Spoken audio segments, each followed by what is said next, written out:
I got one last load of soil. This is a finer, a nicer, it's like basically compost mixed with really nutrient dense topsoil. And what I've put in this garden bed so far has just been straight up screened topsoil. So I get it's about 30 bucks a yard. I've had to do 2 loads with my van, all hand carried in with buckets and wheelbarrows, of course. And I've sprinkled little bits of turkey manure in there. With each layer, I've put just a sprinkling of fertilizer. Basically, somebody was asking about this the other day too. I don't keep track of exact amounts, but this thing, probably about 3 cans of this equally spread out on the bed. I've done that with each layer of dirt so that I've got fertility all the way down in the soil. I mean, you know, the nice thing about organic fertilizers is that you can't really overdose on them in the same way you can with something that's conventional or synthetic, because it's all slow release, right? So this is just manure basically, just dried turkey manure. It's certified organic. So is the topsoil that I'm just about to put in here. So right now I'm just doing wheelbarrow fulls of soil, and then that's going to be it. Then I'm going to install a little drip system in here, and you guys can see how that happens.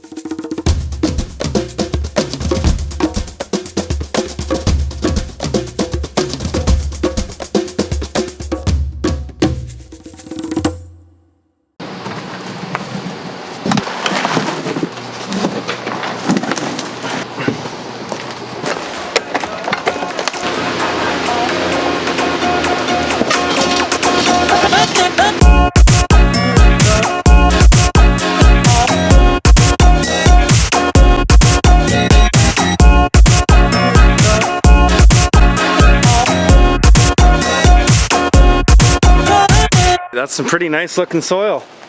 Nice and black. It almost looks like worm castings. I've got some chunks in here. They come apart pretty easy, but I'm just going to run my tilther through here a few times and just chop it up nice, and then I'll level it out even better.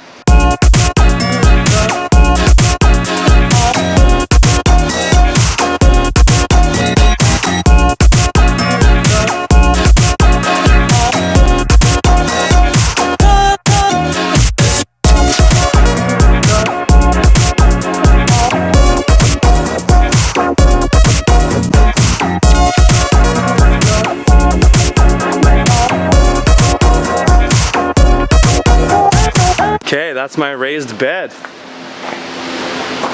Pretty expensive raised bed to make, and I wouldn't do this in any other context except this one, because it's in this permanent greenhouse. You know, the bed is static, and I want it to produce a lot of stuff. So, you know, put the money in. The concrete was because the floor is going to be in those same concrete pavers, so I thought aesthetically it'd be nice to match it. Got my lemon trees in here now. These have been on my balcony all summer long, and I've got some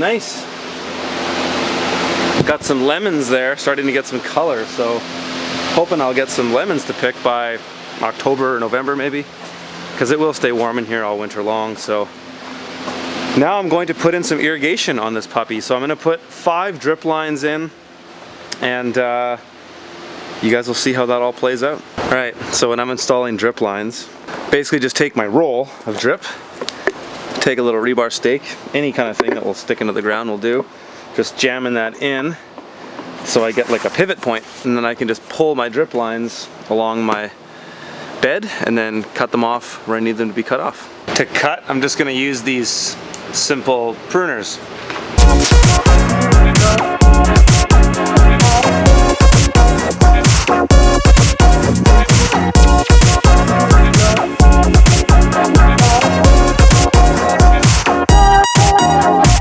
To build the header, I'm just going to use some straight 1/2-inch poly, and all my fittings will go into that.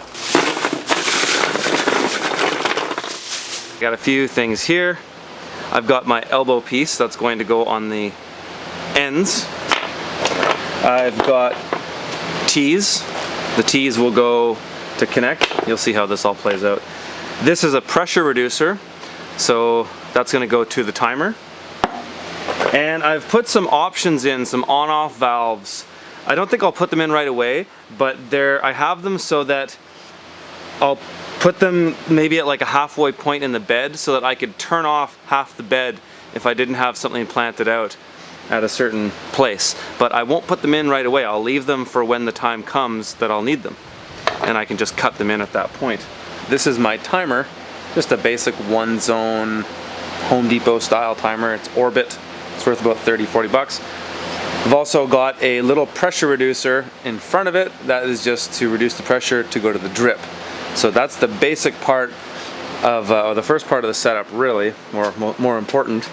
And what I'm going to do is I've got this PVC line that actually goes outside for our water out there. And so what I'm going to do is tie that in to this, and I'm just going to put a T coupler in there, just cut into this, and then I'm going to put an on-off valve there so that when it becomes winter, I can turn it off here, and then that stops the water from going outside and potentially freezing.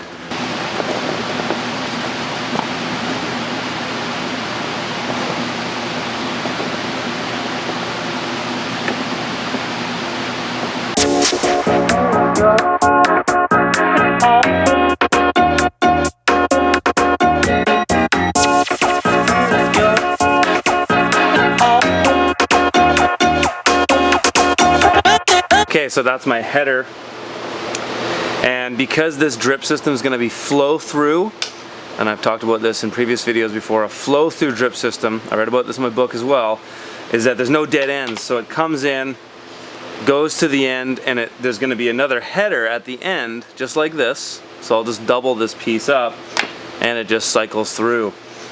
And what I'm going to do is, because I've got this is on the south side, there's a good chance that for a period in the winter, this part might be in shade. So I'm going to tie in my little on and off valves into that last line to turn that one off if I want to.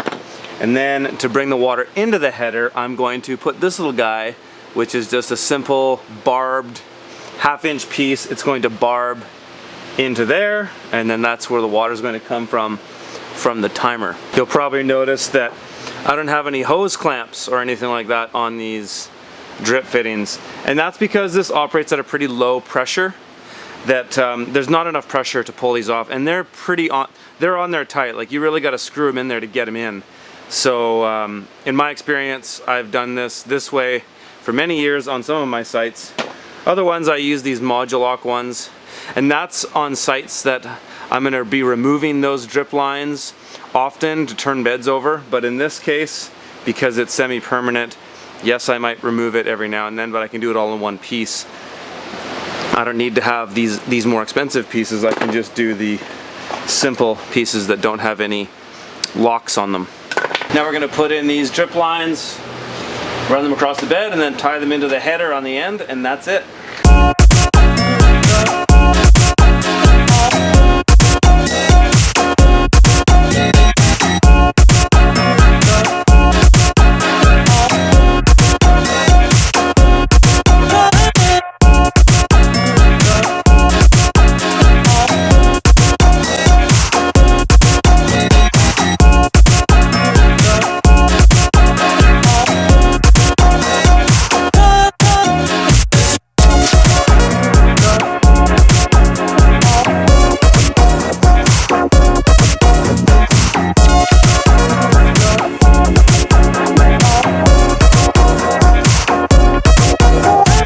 That's my day. Spent most of my day in here, bringing in this soil, setting up this bed. It's all done now. I have to let the glue sit for a while, though, you know, I should fire it up soon to see if it works, but I've been doing this long enough that I'm pretty certain it does. So that's my day, you guys. Hope you found that helpful. If you want to see more stuff like this, hit the subscribe button right now. Like and share these videos with your friends, and check out my online course, profitableurbanfarming.com, and my one-day workshop at theurbanfarmer.co/book, where you can buy my book and other things that I have on there. You can also make a donation to the show. If you'd like to do that, it's much appreciated and always welcome. You can do that at theurbanfarmer.co/support. All right, guys.